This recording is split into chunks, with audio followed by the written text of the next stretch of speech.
What does put yourself in their shoes really mean? Now, over the last few weeks, we have been onboarding galore at Your Sales Co.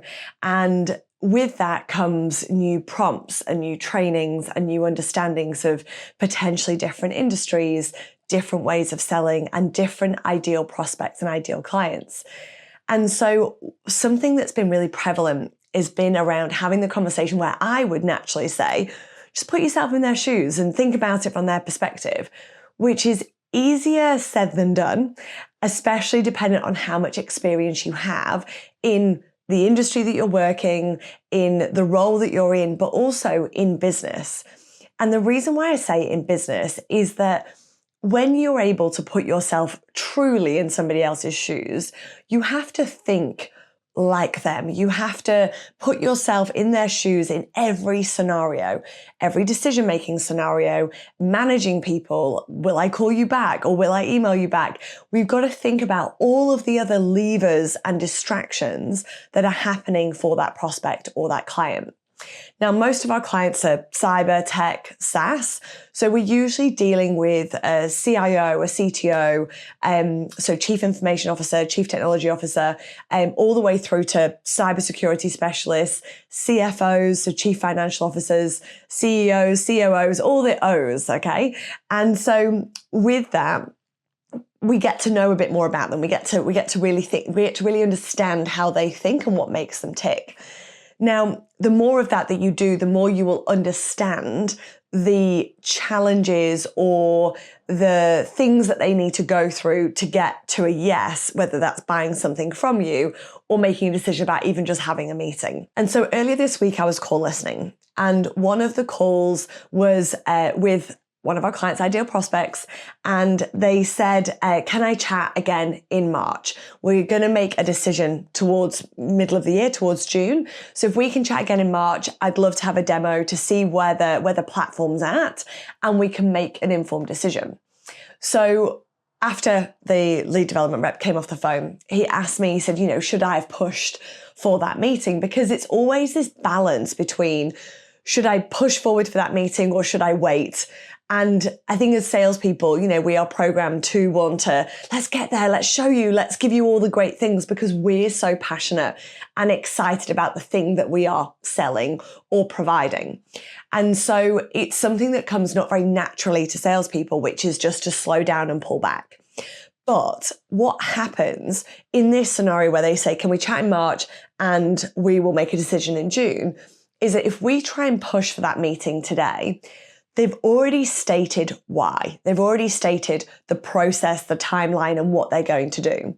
Us pushing for a meeting now, we're heading towards December, means that we haven't listened to what they want or what they need or understood their process. So what could happen is that they could then feel like they're being pushed, that we're just being this typical salesy person, and therefore we'll just walk away, say no, or won't pick up our phone calls again. And so by listening and understanding, we're able to map that out, and we know now what we need to do between now and March to remain recent, frequent, and front of mind. And then what we're going to do then between March and June to support them in making an informed, or what I like to call a data-driven decision. So going back to the alternative, which is that we adhere to their process, there is one other thing in between, and this is going to be dependent on the time frame or what needs to go into this, and is 3 months enough? Now, if, let's use the same example, they want to chat in March and they want to make a decision in June, but we know that it takes at least 3 months to review. We know it takes at least 3 months to implement, whatever the time frame may be. What we can then do is educate them and say, look, I totally appreciate that. We can absolutely do that. However, what most of our clients find is by giving themselves at least a 3-month window with another month to implement, gives them lots of time to play around, to figure things out. And whether it's us or another provider, I think giving yourself 4 months instead of 3 would be better. Like, it would support you more. And this is what other people have shared. What we're then doing is we're bringing the timeline forward by a month. So we want to chat in February, and we're explaining why, but we're not forcing them into it. If at that point they then say, oh yeah, that's fine, Feb will be fine, I just can't do now, then we then book that in for February. We've now got that 4-month window to do what we need to do to showcase the solution, the offering, and understand the requirements so we can connect the dots. So they're really the 3 options that we often have, which is push them earlier, now, let's do it now, which may burn unless there's relevance or reasons behind it. Go with their timeline and don't really question anything, just keep rolling with it, or educate and find that moment or that sweet spot in the middle where they're able to achieve what they want to achieve within a time frame that's set, but you've allowed them to do that. Because if you waited and then it comes to June and they're ready to go and we say, well, we can't go yet, we haven't done a good enough job earlier on. Okay, so let's bring that into other examples. So let's then say we have got an opportunity in our pipeline and we're working it. We're it's looking for an end of year decision. At these points is where things can come unstuck. It's where somebody could then say, look, we're exploring it. It's all looking good. However, right now making a decision, it's just not possible. We're going to push that out to January. We've got something else that just popped up. We're going to push that out now to February. These are things that happen all the time. And again, let's apply the same rule. We can say, absolutely, chat to you in Feb. We can try and push them in, which may damage our relationship, or we could understand more and then educate. So when we understand more is that what did we know before? Was it that they wanted to chat or make a decision before the end of the year? Because of what? What were their reasons? What was that connected to? Did we understand what would happen if we didn't hit that deadline? Now, some organizations don't have things that are as hard and fast as that, or some purchases don't require as much urgency, shall we say. So in those realms, we just have to understand the parameters that go around it. And when we do that, we're able to understand where we should position and then therefore then say, look, when we last spoke, you said that this was really urgent or important, or the end of year implementation was required due to what? And when we understand that, is that still the case? I can't get my words out. Is that still the case? So in that realm, we're understanding and we're qualifying further before we then lock in the next step. Don't take any of this personally. It's not about you. But if we're not asking and understanding and we're letting the deal run away with them, it means we start to lose control. And therefore, when it comes to forecasting, it becomes really tricky, or we are misinformed. And therefore we are forecasting with confidence, but yet we don't have the backing or the intel to back that up. And so let's go back to what I said at the beginning, which is, what does in their shoes truly mean? So in these scenarios, we start to understand what happens. We start to understand how decisions are made. But if I put myself in a business owner's point of view or perspective, they're going to have different goals, challenges, and questions to those that are in a chief information officer's hands, or a head of IT, or a chief marketing officer, or a head of sales.